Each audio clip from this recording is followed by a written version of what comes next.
How do you do? Jen and Cam feel it would be unkind to present this program without a friendly word of warning. We are about to unfold our true crime podcast, a podcast of lifelong friends who seek to examine crimes which were committed without reckoning upon God. The discussion will be frank, and the subject matter will be of a grim and violent nature.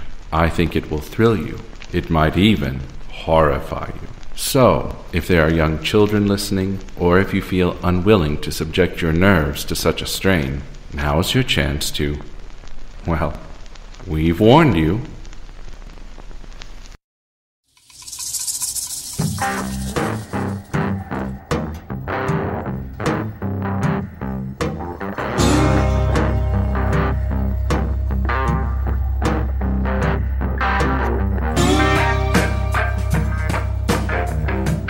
Hey, Jen.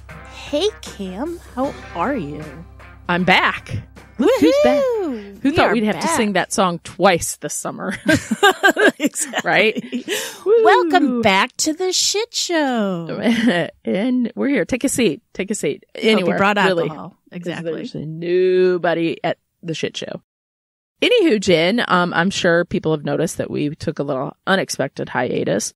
I just wanted to say thank you. My father passed away, and it was pretty traumatic and stressful. He was old. He lived a great life, but it was just a little tough. Let's just go that way. But some of you guys all reached out to me, and I appreciate it more than you know.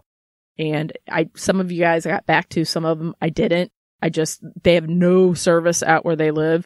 So usually all day long when I was out there, I couldn't even talk to anybody. So I just wanted to say thank you guys from the bottom of my heart. It means a lot. That was something I went to the service. It was a very nice service. And I will say Cam's dad had the most awesome sense of humor. He was a funny guy. But the last song he had playing at his funeral was Staying Alive. And it was fantastic. I mean, I'd never wanted to dance at a funeral, but when that song comes on, you can't. It was amazing. Just amazing. It made me laugh. He pre-did this, so he picked that out, I don't know, like 12 years ago or something. I don't know. It just made my heart so happy because I loved it. Like, that's awesome. I loved it. To me, that's how you should celebrate, right? Yeah. I totally agree. I don't want to cry, but yeah. No. Exactly. So anyway, that's it. I went back to school, started next week, so the routine's about ready to kick in, but it's not because it's the COVID routine. So our routine is not really a routine. So we'll see how that goes, and you're in the same boat as I am. We are recording this on a Sunday. My kids go virtual tomorrow. Half the school does hybrid, and then my kids, we chose virtual because of my husband has a blood disorder and I take medicine that makes my immune levels go down. We still don't know what's going on. So we haven't been told. Me neither. So I'm living it. So there you go. I'm doing Instacart today, and we're ordering extra adult beverages to get us through this week, and we're going to be fine. All right, Jen, I hear you got a good case for us today. I do. You ready? I'm ready. Jump into it? All right. Let's do it.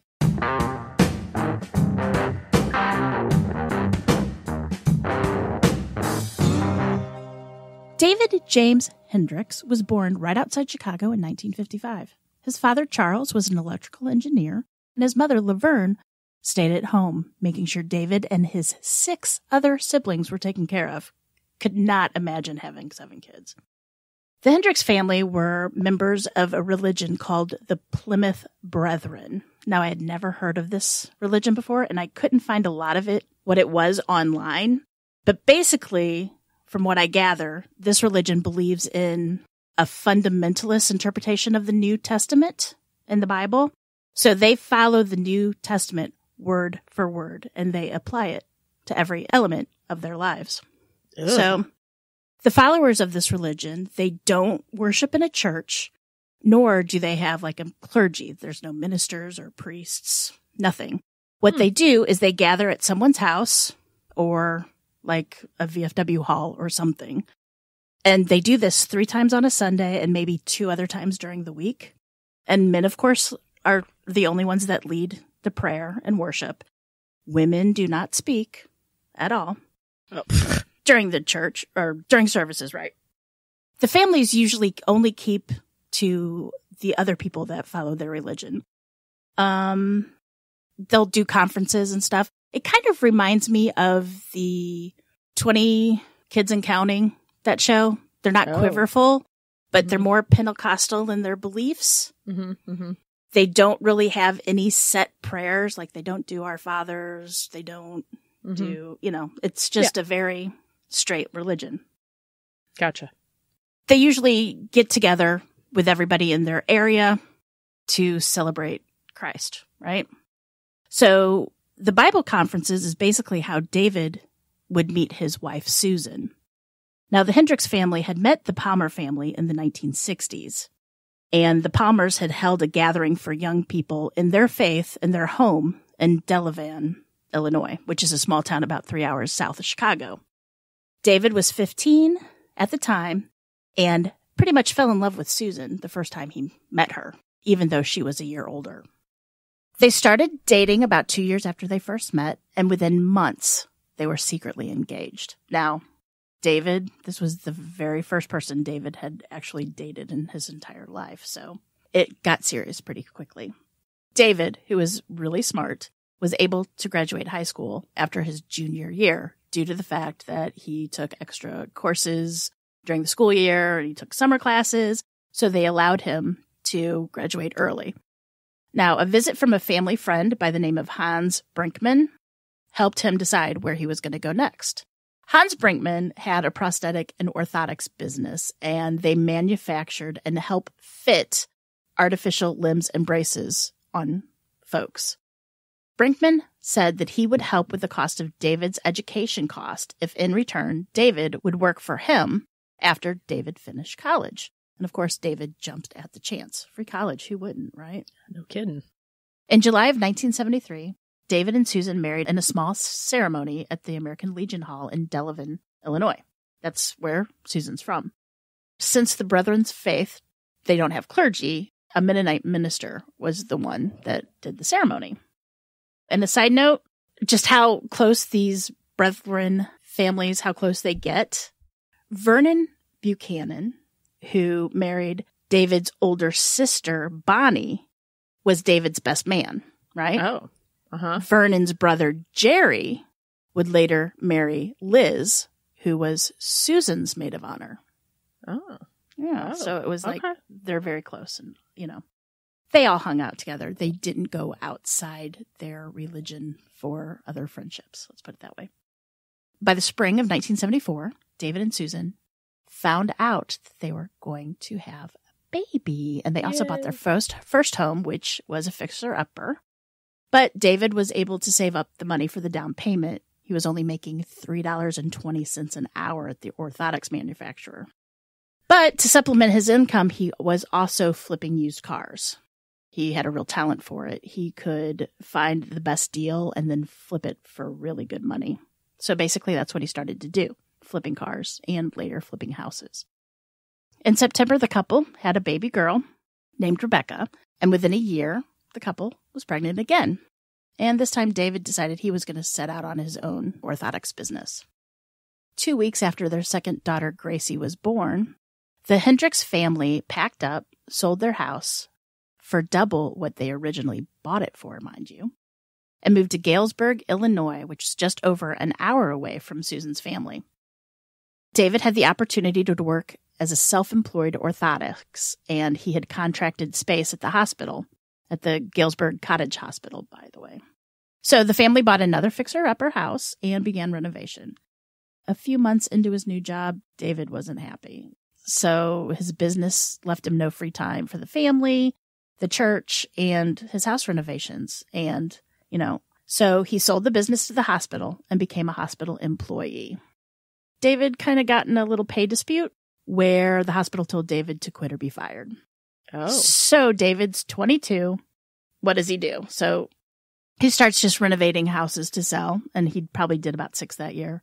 And he was flipping cars, and he started doing missionary work for the Brethren. But all the while, David was still thinking about orthotics.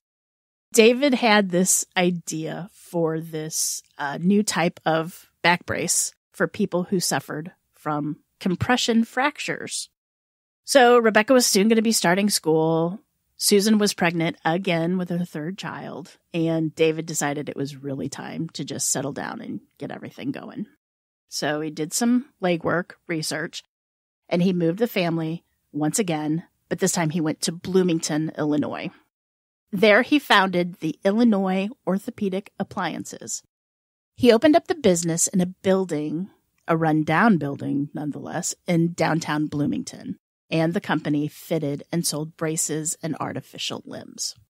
They also provided wheelchairs, crutches, and other healthcare appliances. And within 4 months of opening, Susan gave birth to their baby boy, Benjamin. So now they have Rebecca, they have Gracie, and they have Benjamin. All three. Happy little family of 5. The business was very successful within a year. David then filed a patent for his compression brace and also started taking flying lessons and bought himself a Cessna plane for $31,000. He's a busy fella. This is in like the late 70s, so he's doing really well. He was taking flying lessons, and he justified this fact that he was fitting customers within a 50-mile radius of Bloomington, so it'd be just easier to fly everywhere.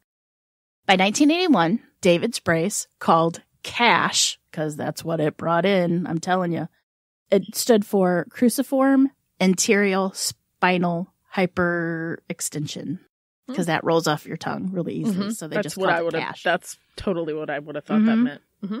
And everybody wanted it. It was totally in demand. So David decided he was just going to sell the Illinois Orthopedic Appliances and just open a cash manufacturing business, which really is what it did. The sales were unbelievable. And by the first 3 months of 1982, the company had tripled its sales of the previous year. Wow. So tripled its sales within 3 months of an entire year is amazing. In July of 1981, the Hendricks moved into 313 Carl Drive, into a 2-story home that David built for his family in an up-and-coming area of Bloomington. And within 2 months, he had it paid for in cash, the $92,000 house. Wow. In 1981. Becky and Grace were set to go to Stevenson School, which was just a short distance away, and Susan stayed home with Benjamin. And, pretty much since the religion didn't allow women to work outside of the home. Now, Susan ran a very tight ship. In fact, Susan was the homemaker. She spent most of the days cleaning and caring for her family. Some days when David needed help at the cash manufacturing plant, she helped him out there, but most of the time she was at home cleaning, getting the family what they needed. And sometimes she'd get a little down because she did have medical problems that wouldn't allow her to be as fertile as she wanted. I think she had a hysterectomy. And so she couldn't have the big family that she wanted to have. But relatively, she was happy with her life. Yeah. Her and David, match made in heaven. They was jealous. At one point, they were in the book that I got a lot of this information out. They put diary pages of hers. And it's like, David took her everywhere. I mean, she had 3 kids and they were able to even when they were babies, they went out on dates and they did things. And oh, that's nice. It's very nice. Susan also made sure that the Plymouth Brethren practices were put in place in the household. No eating between meals, no television, no radios, no newspapers, nothing. They did have a record player, but that was to play religious music only. The family didn't celebrate Halloween or Christmas. And I know, if there were parties being held at school, Susan would pick the kids up. They weren't allowed to participate. They would pass out treats on Halloween, but the kids couldn't go trick-or-treating themselves. But they would go to the zoo. They'd go shopping at the mall. They'd eat in restaurants. And they, of course, would go to Bible conferences, which David would plan business trips around. By 1983, cash manufacturing was basically a cash cow. In January alone, it brought in $50,000, or, in today's money, $130,000. That's incredible. 30 days. It is incredible. So David then set up the Bloomington Fellowship Fund, which helped out fellow Christians if they needed help. And most of the money went to people David hardly knew or people that his father suggested the money should go to. So he was kind of a philanthropist. Mm-hmm. In the summer of 1983, David took his family on vacation a lot. He also took Susan to London, England, for 2 weeks in September, and things in their life had never been better. On Monday, November 7th, 1987, Susan went to the doctor and they found a small nodule on her thyroid. And she made an appointment for an ultrasound the next day and went to go see David at his office. And they ate lunch together and decided, since Susan had a baby shower that evening, David would take the kids out to dinner at their favorite restaurant so Susan didn't have to cook. She could just go home, go to the shower. So after Susan left for home, David finished making a list of orthopedic practices he wanted to visit on the trip that he had planned for the next day.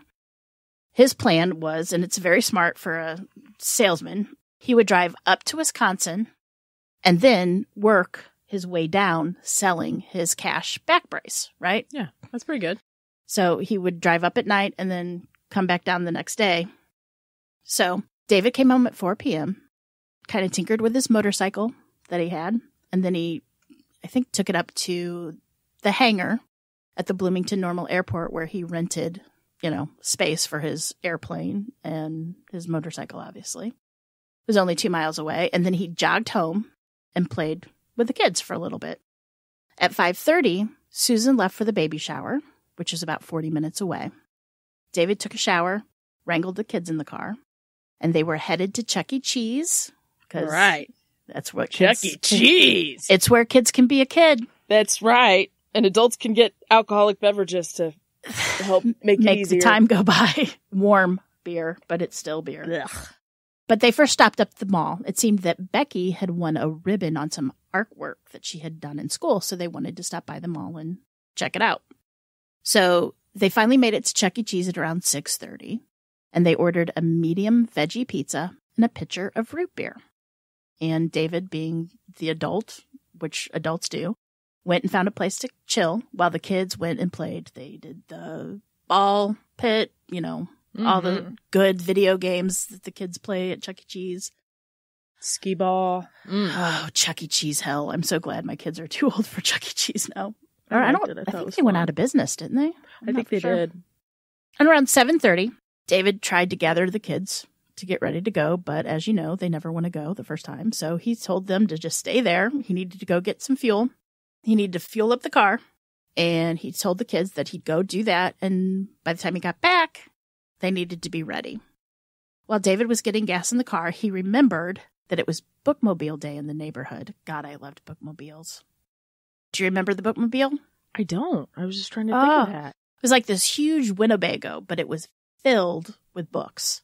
And it would come to your neighborhood. And you could go in there and it was a library. Your library did it. So you would go in there. Oh, okay. Do your library card and then check out books. And then it would come in a few weeks or the next month and you would go return books. I loved the bookmobile. Loved it. They don't do those anymore around here. I don't remember it ever coming by my house. The ice cream truck did. Well, yeah. Snow cones too. So anyway, David remembered that the bookmobile was going to be in his neighborhood and Gracie and Becky had books they needed to return. So at 7:30, and he thought the bookmobile was going to leave by 8, so he had hurried back, rounded up everybody, left, quickly drove home, sent one of the girls in to get the books, and then they drove to about a block away where the bookmobile was. The kids picked out some new books. They were lucky because the bookmobile actually left at 8:15 and not 8 o'clock, so they had plenty of time. So the kids got new books, and they were able to leave and be home by 8:10 in the evening. Mm-hmm. David and the kids played a game of hide and seek, and then David put them to bed around 9 o'clock. Susan came home from the baby shower about 10:30, talked with David for a bit, and then went to bed. And then shortly after that, at night, David left for Wisconsin. He was going to drive all night, hit Wisconsin in the morning, and then start his journey back. Mm-hmm. Which always seems weird, but you know what? When my husband was traveling before this pandemic thing happened, he would always leave and drive all day. Like, he could do short stints of 24 hours, being up for 24 hours straight. Mm-hmm. No, not me. So David arrived in Wausau, Wisconsin by about 9 a.m. the next morning, Tuesday, November 8th, and started making his sales calls, slowly making his way south to come home. By noon, David checked into the Red Roof Inn at Madison, Wisconsin, which was 140 miles away from where he started. He made some sales calls in the area, and then he tried to call his wife at about 3 p.m. He wanted just to let her know that this is where he was stopping. He wanted to catch her before she left to go to this family dinner that was at her sister's house. Or no, her sister-in-law's house, her brother's house. Mm-hmm. Nobody answered the phone. So David left to grab a bite to eat and then called the office at 4. And then asking Bev, which was his secretary / office manager. She was basically the only other person that worked at the business. Mm-hmm. Just to ask, have you heard from Susan? She said she hadn't heard from Susan at all. So David gave her the number of the Red Roof Inn and asked her to give Susan some info that if she did call that, this is where I was, blah, blah, blah, blah, blah. Bev said that, she would try to get in touch with Susan herself. And David said he was going to try to get to sleep since he hadn't slept basically since Sunday night. At 5:30, David tried the house again. Still no answer. He then tried to call Susan's brother and spoke to his sister-in-law. They hadn't heard from Susan either. Susan's mother was also worried about Susan, and she thought that maybe Susan had gotten some bad news at the doctor's appointment, because remember, she had that doctor's appointment for the ultrasound in the morning, and she thought that maybe she was trying to stay away from everybody. She just wanted to think. She didn't want to talk to anybody. Right. David called the neighbor by the name of Karen Kramer and asked if they could go over and knock on the door. Maybe the phone was off the hook. Remember the old days where... Oh, yes, I do. Uh-huh. No one answered the door.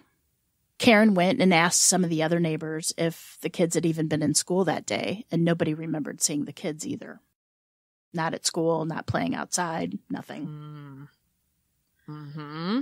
So about 6 p.m., David decides to call the Bloomington Police Department. They told him that they would swing by the house and do a check-in, and David said, well, my neighbor had just been there, and there was nobody home, so it'd be no use if you would swing by there. He also called the sheriff's department and the state police to see if there'd been any car accidents. There had been no car accidents reported. Mm-hmm. And at 7 p.m., David checked out of his hotel room and made his way home. He was getting really nervous, couldn't get in touch with his family. When he was about 90 miles away from Bloomington, he stopped at a payphone to call the Kramers again to see if they had heard anything, and there was no answer. But they kept saying that they'd keep going by and they'd keep calling and try to get in touch. Susan's brother, Nate, and her brother-in-law, Jerry, jumped in the car and headed to Susan's house. And Susan's mother called the Bloomington police. Susan's mother called the Bloomington police, and they said that they would send officers out to meet David at the house and search the premises. They were getting creepy. Everybody was getting worried. Mm-hmm. Nate and Jerry were at the house when Officer Hibbins and Detective O'Brien arrived at 10 p.m. No one had a key to the house, but found that the back sliding glass door was unlocked. When the Not open, though, right? Just unlocked? It wasn't open. It was just unlocked. Okay. Huh. Okay. When Officer Hibbins and Detective O'Brien entered the house, they saw that it was a bit messy. There were things that were out of place, like cabinet doors around the house were left partially opened. They said it looked like somebody had been looking for something in a hurry. So Officer Hibbins made his way upstairs with Detective O'Brien behind him, and they turned on the hall light. Mm-hmm. When Hibbins glanced in the first room at the top of the stairs, he was able to see a figure on the bed and whispered to O'Brien that someone was sleeping in that room. O'Brien went into the room, and Hibbins made his way to the next bedroom, where he found an empty, rumpled bed. Drawers had been open in the dresser. It was kind of tipped over a little bit. Uh-huh. So he left, and he went into the next room, and he could see there were figures laying on the twin beds that were in the room. Hibbins slowly panned his flashlight across the room, trying not to wake anyone in case, the light hit their face. He didn't want to wake anybody up in case they were sleeping. But when he did, he saw a 9-year-old girl laying in blood-soaked sheets. Shining the flashlight on the other twin bed, he saw another girl around 7 and a small, younger boy, also covered in blood. By the time Hibbins called O'Brien to be in the room, O'Brien informed him that the person in the first room was also dead. Now, the scene was gruesome by flashlight, and the detective and officer said that when the lights came on, it was even worse than they could imagine.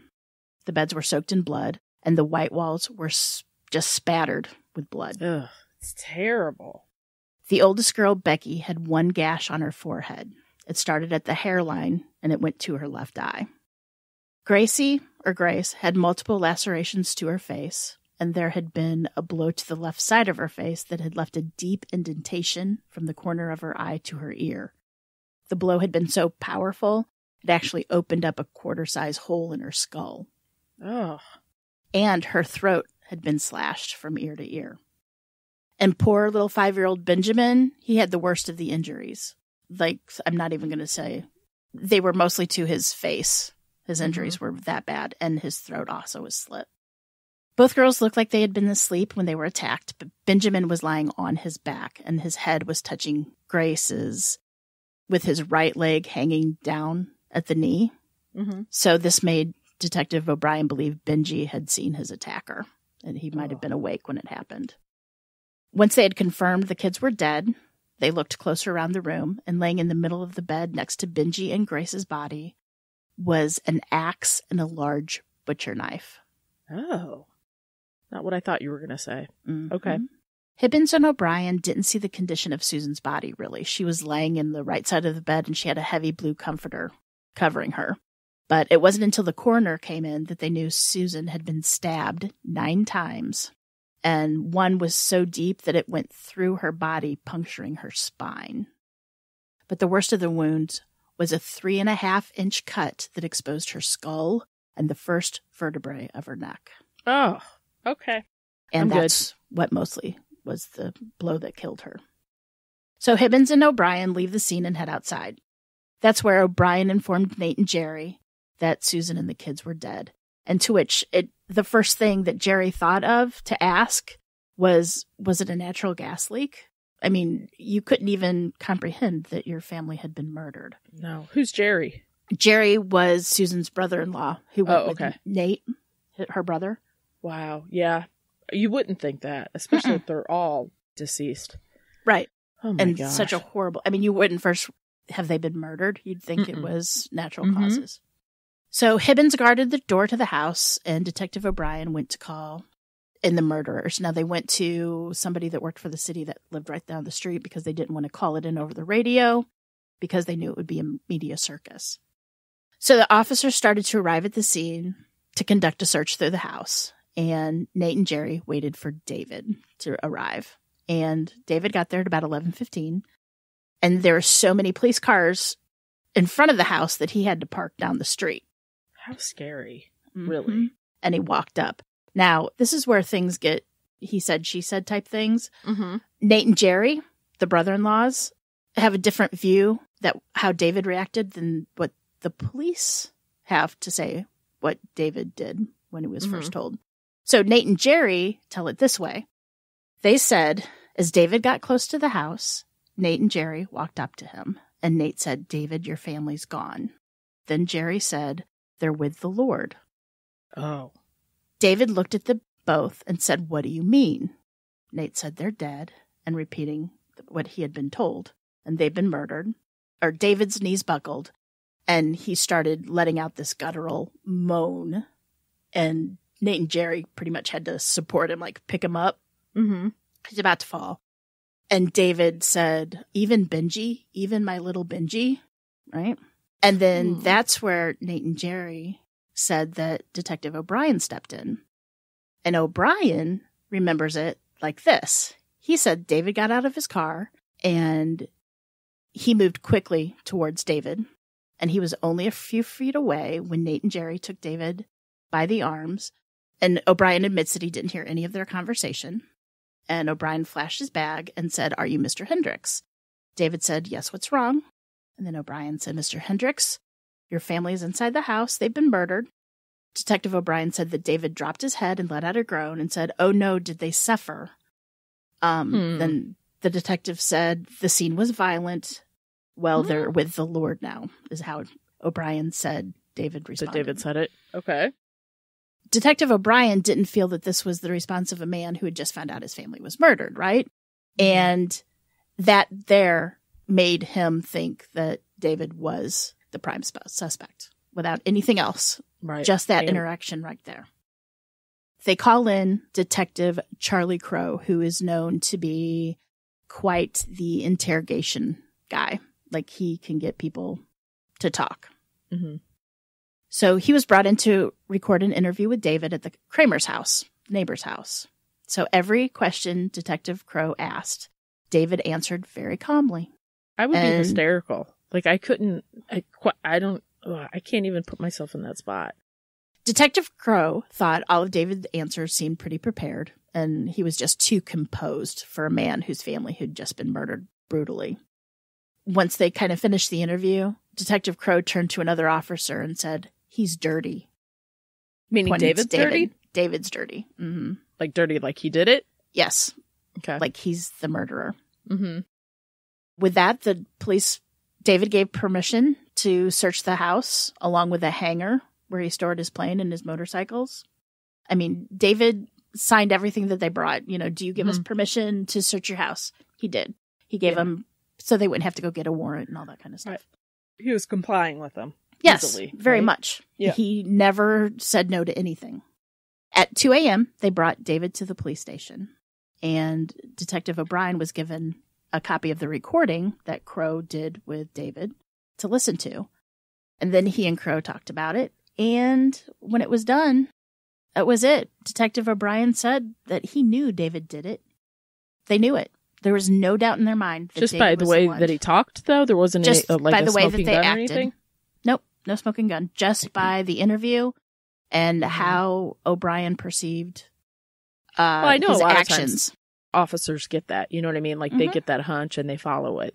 They just, and maybe they've seen it a lot, you know, but I think you could suspect it, but to definitely outright Go say, after.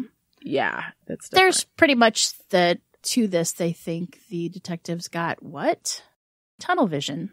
Oh, yeah. We'll put it that way. By 5:30 a.m. Wednesday morning, David signed a search consent so the police could search for blood on his body. He stripped down and photographs were taken of his body. They took his clothes. They searched his clothes for blood. They checked under his fingernails. They looked in his hair. Nothing. No blood. Now, at this point, were they thinking that he had murdered his family and then went to Wisconsin? Yes. Or they are? Okay, Yes. So he would have all that. But then what the time of death, I guess? Yeah, that had to be a thing then too, right? Yeah, we'll get to there. Okay. Okay. So David cooperated with the police every time. Everything they asked, he did, except he wouldn't take a polygraph test because his lawyer advised him not to. And just because he wouldn't take a polygraph test, this was the cement that the police needed to know that he was guilty. He was hiding something, because if you're not going to take a polygraph test, you have to hide something, right? Right. But we know that polygraph tests, really could backfire on you. It's smart not to take a polygraph test. I wouldn't take one. Mm-mm.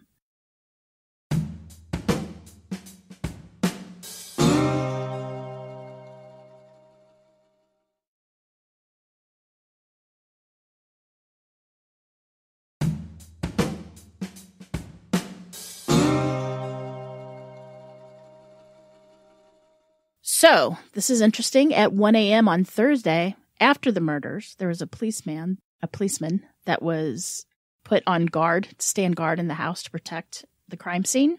Mm-hmm. And at 1 a.m., the phone rings. In the house? In the Hendricks house, yes. Oh, okay. And he answers it. And on the phone is a female voice, they said sounded young, that said, "Mr. Hendricks, I know the two people who did this. They went to Chicago, and I'm sorry I can't say anything more." What? And then hung up. What? Mm-hmm.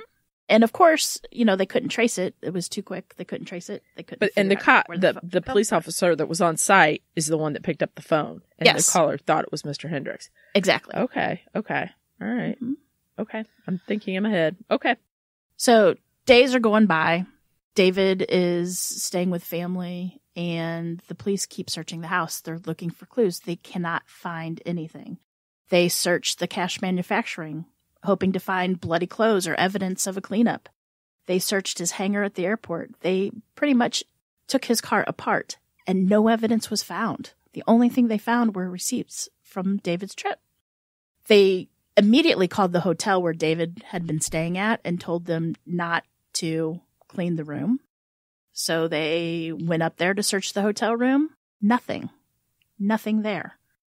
They found the route David had taken home to see. They had people searching up and down the interstate, looking for anything David might have thrown out of his car that could, like bloody clothes, thrown him out of his car. Nothing. I mean, they found other things, but they didn't find anything that could be traced to David or the murders. But if he killed them before he even left, I would think he would have killed them, then cleaned up, and then the business trip would have been a ruse, right? Mm-hmm. And then he'd have receipts to prove that I was here and all that stuff. So I don't necessarily think they would find anything that way. You would think. Okay. But they're trying to search every every aspect. I got you. So, and while the house looked like it had been broken into, they couldn't find a window or a door that had been broken. But remember, the police had the back sliding glass door. That was open. Yeah, right? It was unlocked, right? Or was it open? It was unlocked. It was not open. Okay, well, they could walk right in. They could. Yeah.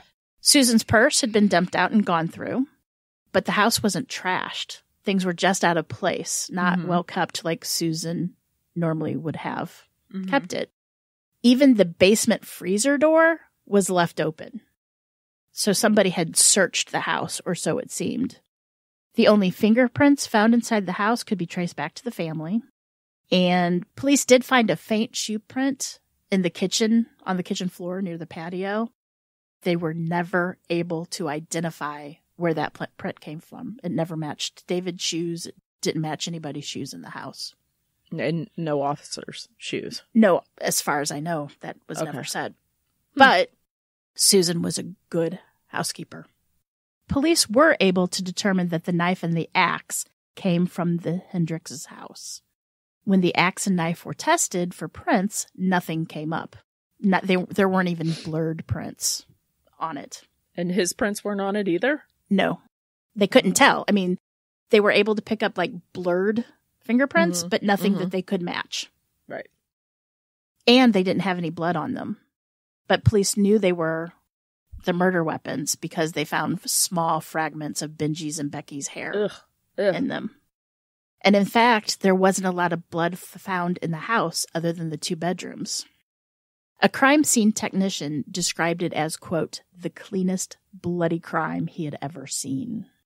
Does that mean like the blood was almost as if it was placed there versus, like say there it was a movie? There was no other blood in the house but the bedrooms. Even the murder weapons were free of blood. Like they could not see any blood. And they said it was unbelievable because the analysis of the blood spatters in the girls' room indicated that the killer or killers stood between the 2 twin beds, and that when he used the axe, like when he brought the axe down and brought it back up, that blood would have gotten all over them. There's no way. They couldn't find anything. Ew. They couldn't find any blood spatter besides what's in the bedroom. So police decided to luminol the whole house. Now, and as we know, thanks to forensic files, luminol is a chemical that is sprayed on surfaces to detect latent blood stain evidence. So you can clean up blood stains, but it's always going to leave some kind of organic matter there. That's right. That is right. So you the room use has to all be... that bleach you want, buddy, because guess what? It's still going to show. Well, let me tell you a little bit about luminol. Please do. Let me tell you. So when luminol hits something that it reacts to, it lights up in like a blue glow, but you have to use certain lights. You have to be in a completely dark room. They sprayed luminol in the house. Nothing came up, but when they sprayed the luminol in the hallway bathroom, the floor of the bathtub lit up.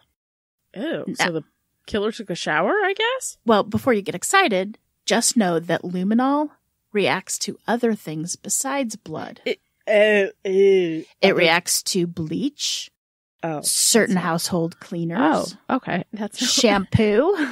bubble didn't think you bath, were talking about that. Okay. body lotion, horseradish, Ooh, and horseradish. pet urine also make luminol glow blue.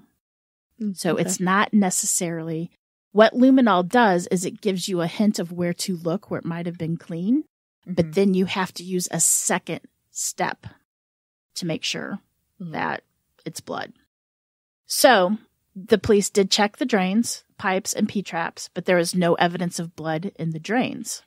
So, and a P-trap is a plumbing device which prevents, this is a quote, P-trap is a plumbing device which prevents odorous gas in plumbing drains and sewers from rising up through a toilet, sink, or floor drain. But let me just say this. They did not do the second test to make sure that was blood. Why not? I don't know. Police had no physical evidence that David had killed his family. I'm seeing that. I'm not liking it, I gotta be honest. But detectives were still suspicious. And they developed what? We've told this before? Tunnel vision. A lot of people think they developed the police and Obviously. detectives. Yeah. Like, why would you not test it again? No. Test and retest. They never asked if there was anyone that could have killed David's family. They never explored any other avenues. They were dead set that David was the killer, and only David was the one that killed his family. But they didn't have any evidence. They had no idea. When the autopsy results came in, that's what sealed it. Why? The stomach contents of two of the kids showed partially digested pizza. And this can get kind of gross, but some of the chunks of the vegetables were still identifiable. Susan's stomach contents were unrecognizable. And because of this, the coroner estimated that the kids were murdered before Susan even got home from the shower. The bridal shower or baby shower. Yeah, I'm just thinking, so were the killers lying in wait for her? No, they think, here's the timeline that they came up with. The detective figured that David killed the kids after they got home from the bookmobile. And then when Susan came home, she went straight to bed without checking on the kids. And then David attacked her after she fell asleep. I don't know if I buy that, only because I think it's a natural reaction. If you're out late and you didn't see your kids, you go check on, like, just pop open the door. Yeah. Right? So this is what they thought happened, but they don't have any evidence. They just need a motive before they can go to court. Right. So police interview family and friends. They interview Susan's family, everybody. And they were all in agreement that David was an upstanding, conservative, religious family man. And he and David had a wonderful marriage. Okay. Well, yeah, but and David was a loving all the time. I know David was a loving father, and he absolutely adored Benji because he had always wanted a son.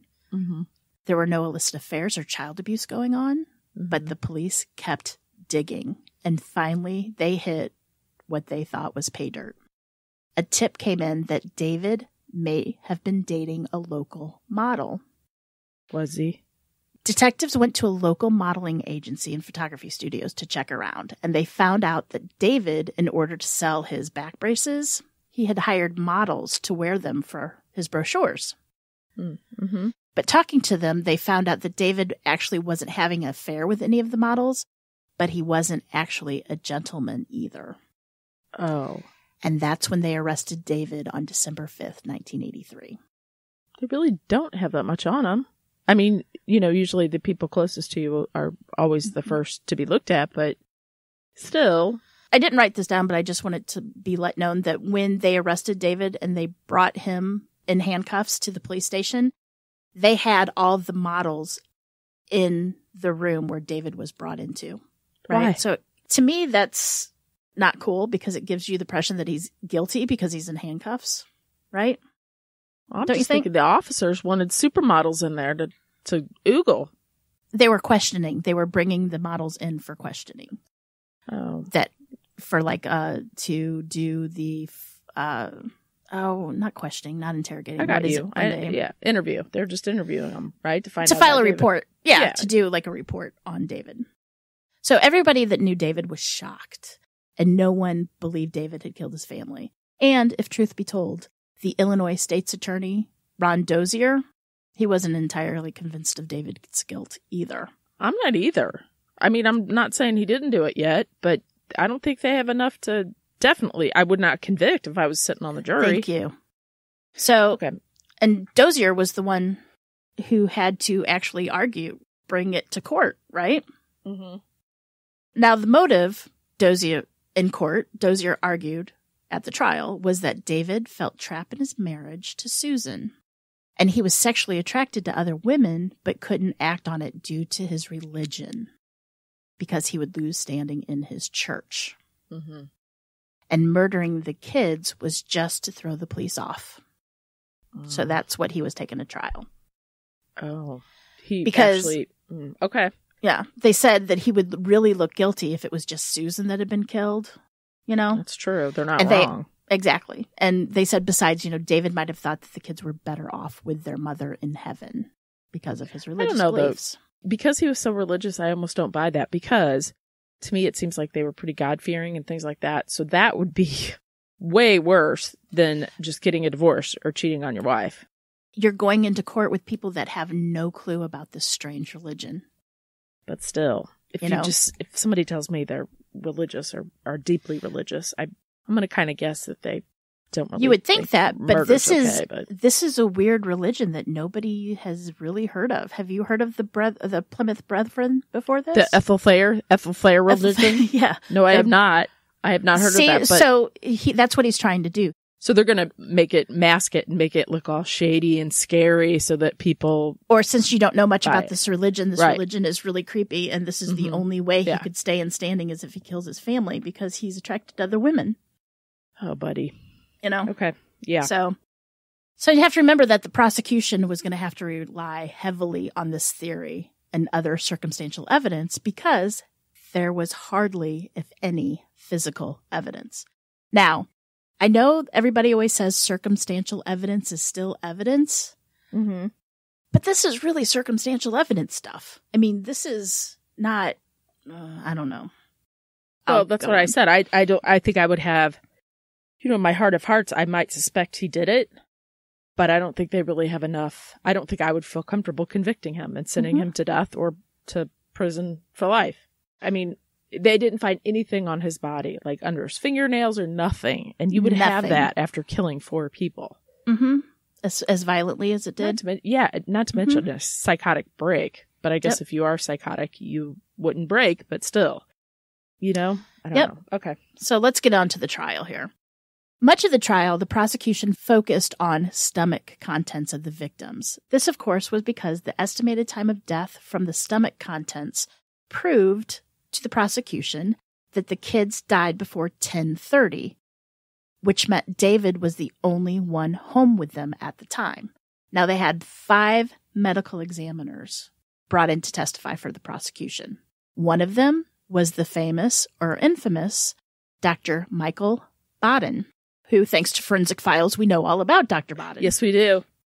Each medical examiner admitted to the defense that they weren't experts in digestion and how quickly food digests can change due to different scenarios, like physical activities or how big the meal is. Like if you eat a bigger meal, it's going to digest slower than a smaller meal.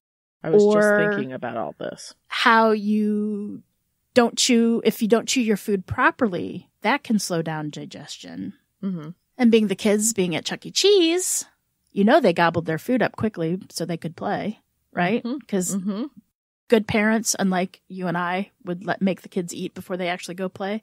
Oh, heck yeah. Yeah. So maybe that's why the food wasn't totally digested. I was thinking, too, if they ate, or maybe they played, then they ate, and then he was like, let's go. And then they went home and went straight to bed. I would think your digestion system would slow down as you slept. I could be wrong. I have no idea. And the thing is, just as much as medical examiners do. Nobody really knows. That's why I got my degree. Exactly. Nobody really can tell time of death by stomach contents. Yeah. They can estimate it. Yeah. I think it's 6 to 8 hours for it to move through your stomach, but then for it to move through your body, it's like 24 plus. Something like that, if I remember correctly. But each one can guesstimate, what it is, but they've all learned from the same book that was published about the time of the Civil War. So nobody's really checked into it at this time. From forensic files. Forensic files, exactly. Everybody learns everything from forensic files. Yep. And if not, what do you know, really? Thank you. Forensic Plus, files, that would all have to go. Also, like how much liquid you would eat with your food, you would think, right? So, like if you had a ton of liquid, I would think that would make it digest faster. And my hard physical activities would be different from your hard physical activities. So it's confusing. Just a lot of variables. Yep. Yeah. Okay. Another medical examiner admitted that he had written 2 reports on Grace's stomach content. The first one was after the murders happened in November, and he noted that the food, for the most part, had been digested, and he couldn't tell what type of food had been eaten. And then later, he realized that he had actually examined Susan's stomach content twice. Oh. So he wrote a new report in February, and he found only slightly digested black olive, tomato, onion, and large pieces of mushroom. Well, this shocked everybody, especially David and the relatives, because Grace hated mushrooms and refused to eat them. She would never eat them. So it was also found that during the autopsy, the stomach contents were not measured correctly. And a few attendants actually picked out pieces that they felt were important and then put the rest of the stomach contents down the drain. They didn't do procedure properly. Like they picked out, this looks good. I'm just going to pick this piece out and this piece out. They picked and chose what they put in, or at least one did. Right. Yeah. So this, of course, brought up questions if maybe there were mistakes made with the handling of such important evidence. Well, I'm going to say yes. All the Emmys agreed that judging by the time of death by stomach contents is not the best way to do so, and it's not an exact science, and it's just an estimation. So that kind of killed the prosecutor's theory that they were killed at 10:30. Right. Or before Susan came home. Another big part of the trial were testimonies of the models David handled for the back brace. They each took the stand at the same order where they were hired. And basically this just went to show how David progressed in his behavior. The first one said David was the perfect gentleman. But each one told them how David had measured them for a brace, fitting, and he told them to address to their underwear. First model said, very professional, perfect gentleman, but the later models told of how David asked them to get completely naked to be measured. Some even said that David touched them. One model said that David gave her a massage, stating that since she had a slight curve of the spine from scoliosis, that it would help her fit into the neck brace better. So he was creepy, let's put it that way. He started touching her breasts. Like one model said that he almost did a breast exam on her, but he never touched her nipples at all. One model said that she thought David was going to kiss her, so she pushed him away. And then another model said David tried to kiss her, and she refused.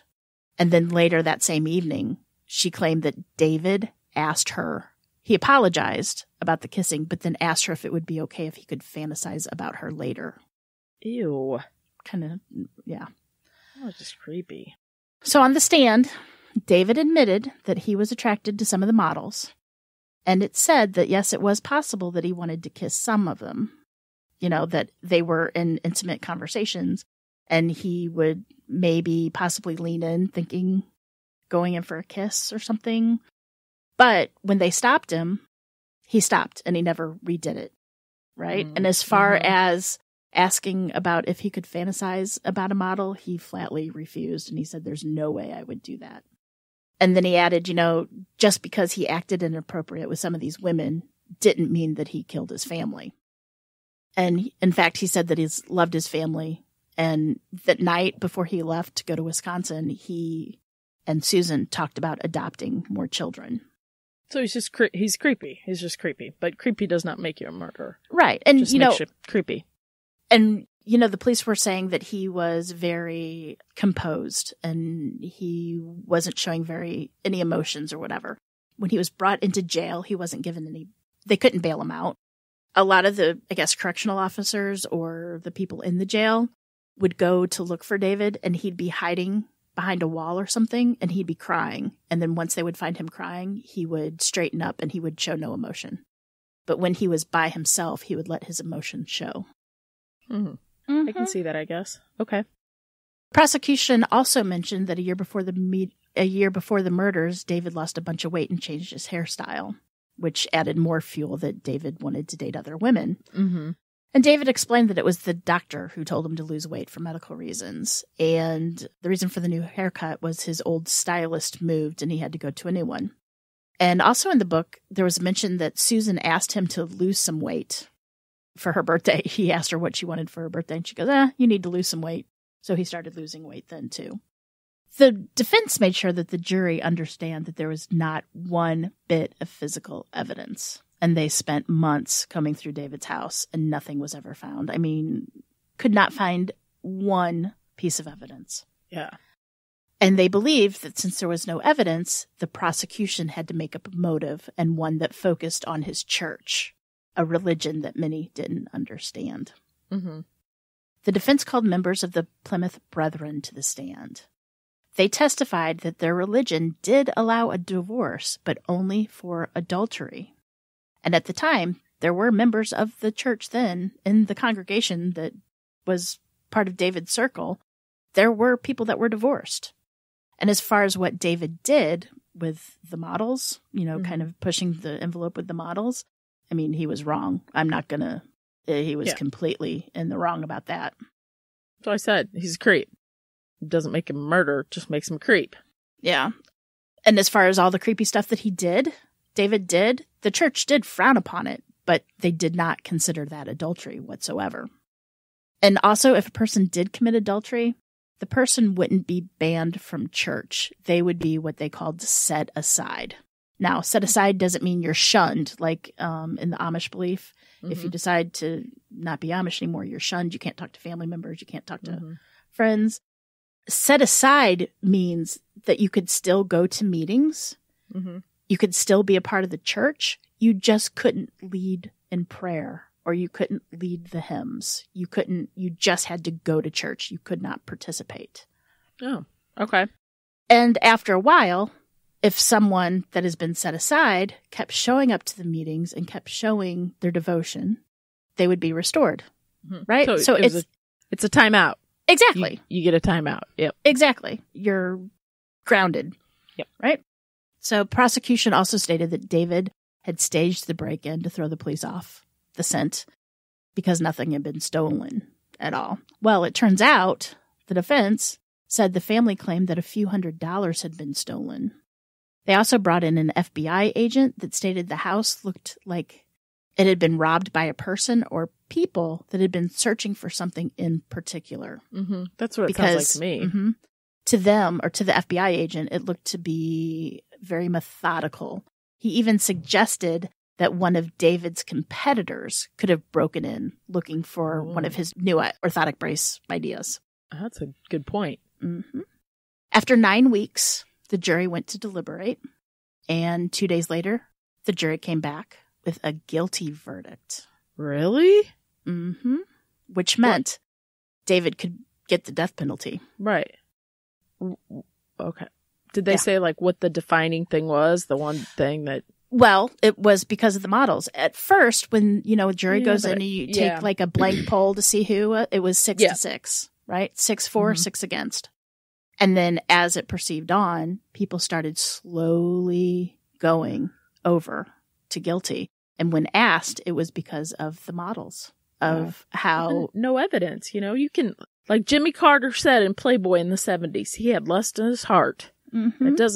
That makes you human, not... Well, and before they even went, the judge said, you have to, since there is no evidence, before you do guilty, you have to make sure there is no reasonable doubt. Yeah, there's a lot. Right? There's a lot of doubt in my mind, but I guess the prosecution was really good. I guess so. The judge then asked if he wanted the jury to decide his fate or the judge, and he picked the judge.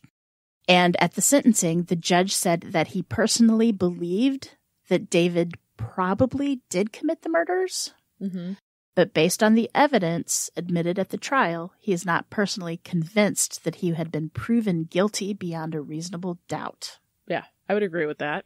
Quote, however, as to the sanction of death, I hold the same position as I do, or perhaps even all of the jurors. I cannot, in good conscience, apply the sanction of death unless I have been convinced of his guilt beyond a reasonable doubt. I have not, and mere belief is not enough. And David was given 4 life sentences in prison without Give parole. him death because he didn't feel like the judge, no, he said it wasn't proved. While he did believe that he did it, they didn't prove that he was guilty enough to give him death. Ew. Okay, so where is he now? Well, in 1988, David met a woman by the name of Pat Miller. She was a mother of another inmate, and they got married. Say she was a model, and I was going to say, really? She was a mother of another inmate, and they got married in December. And David's mother and Susan's mother came to the wedding. Oh, so Susan's mother didn't. No, nobody believes that he really killed the family. Mm-hmm. Yeah, interesting. July of 1990, David's lawyer appealed his sentence, and the Supreme Court ruled that the testimony about the models and Hendricks' religion was unfairly prejudicial. But let me do this. Before this, when it first was brought up to the Supreme Court, they said, nope, it's going to stay as it goes. And then for some weird twist of fate, 6 months later, they came back with this. Like somebody actually reread the trial and said, this doesn't sound right. This is unfairly prejudicial. Presidential. It's unfairly presidential. Yeah. What happened in that 6 months? Do you know? Did they get a new person? No idea. The Illinois Supreme Court? Yeah. No idea, but it worked out for David because his conviction was overturned and he got a new trial. Mm-hmm. Good. And when this was, what'd you say, 90? 91? July of 1990. In February of 91, they did a new trial. And for the prosecution, they went the same way, except they couldn't bring in his religion or they couldn't bring in the models. And before the jury left to deliberate, David's lawyer told them, quote, we can't prove David Hendricks didn't do it, but we don't have to. The state has to prove that he did it. Right. And there is no evidence. No evidence to prove beyond a reasonable doubt that he did it. There really isn't. Mm-mm. I mean, not from what I heard. No. And this jury found him not guilty. Really? He was released and opened another orthotics business. He likes those orthotics, David. He does. Well, he's smart, and it did really well. Like, he actually sold it after a couple years, and he made a ton of money. He got a divorce from Pat, married another woman, and they now have 2 small children. Wow. Yeah. But just a side note, in 1989, David wrote a petition to the court stating he believed his former brother-in-law, John Lewis, killed his family. Why? And according to David, John never felt like his wife, Martha's family, Susan's sister is Martha, never felt that the Palmer family accepted him. And according to David, John really hated Susan and himself because they were part of the inner religious and family circle. And they were like the bigwigs in the family. And they were also financially successful. I was just going to say they were doing well. John wasn't. John also worked at a hospital, by the way. He was like an orderly. Where's John today? Well, John didn't let Martha attend the church meetings at all. She wasn't allowed. And the baby shower that Susan went to that night she was murdered, it was held by Martha and Susan's sister, but Martha wasn't invited to the shower. And supposedly she cried that night that she wasn't invited to. And this is all hearsay. John and Martha had babysat for Susan and David before, and they actually had a key to the house. John had even borrowed the axe that was in the garage to chop wood before. Quote, shortly after the murders, Hendricks wrote to the court, John brought home a pair of bloody surgical scrubs and told Martha to wash them. Really? When investigators asked John, he claimed that he got them from a doctor, right? The scrubs? And John named the doctor. I mean, orderlies don't really get bloody, do they? I don't think they're the ones. But why would a doctor give you scrubs? Yeah. To wash. Either or. No, of course not. Right. So John said the name of the doctor, and then the detectives went to the doctor, and the doctor denies giving the bloody scrubs to John. And it turned out that the doctor didn't even work at the hospital until months later. Was it Dr. Frankenstein? Could be. Sorry.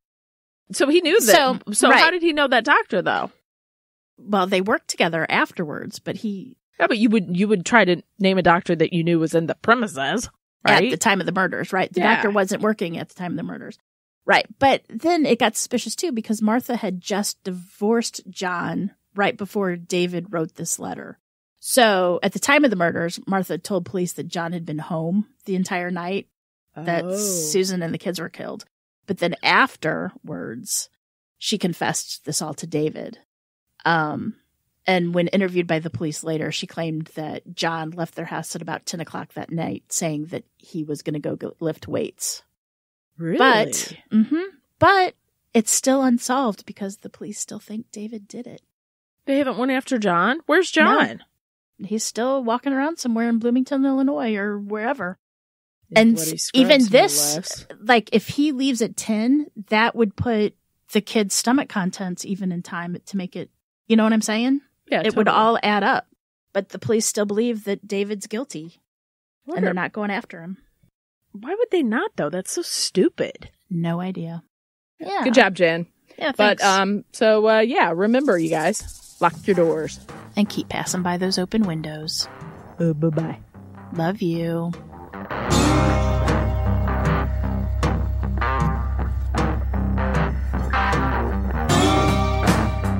Today's episode was researched and written by me, Jen. For more information about this episode, as well as all other sources, please check out our show notes or the podcast website at ourtruecrimepodcast.com. Our True Crime Podcast is developed and created by the hosts, Jen and Cam. Original music and audio mix of all our True Crime Podcast episodes is courtesy of Nico Vettese from We Talk of Dreams. You can reach Nico at wetalkofdreams.com. Listener discretion is provided by Edward October from Octoberpodvhs. You can find all of his great works on YouTube. Please make sure to like and subscribe to our True Crime Podcast wherever you listen to your podcasts. We can be reached on Instagram and Facebook at Our True Crime Podcast or on Twitter with the handle at Our True Crime Pod. You can also email us at ourtruecrimepodcast@gmail.com. We would also at this time like to thank our patrons. We would be so lost without you. Thank you so much. And if you would like to help support the show, you can check us out on patreon.com/OurTrueCrimePodcast. You can also show your support by leaving a 5-star review on Apple or simply just tell your friends about us. It's that easy. Love ya.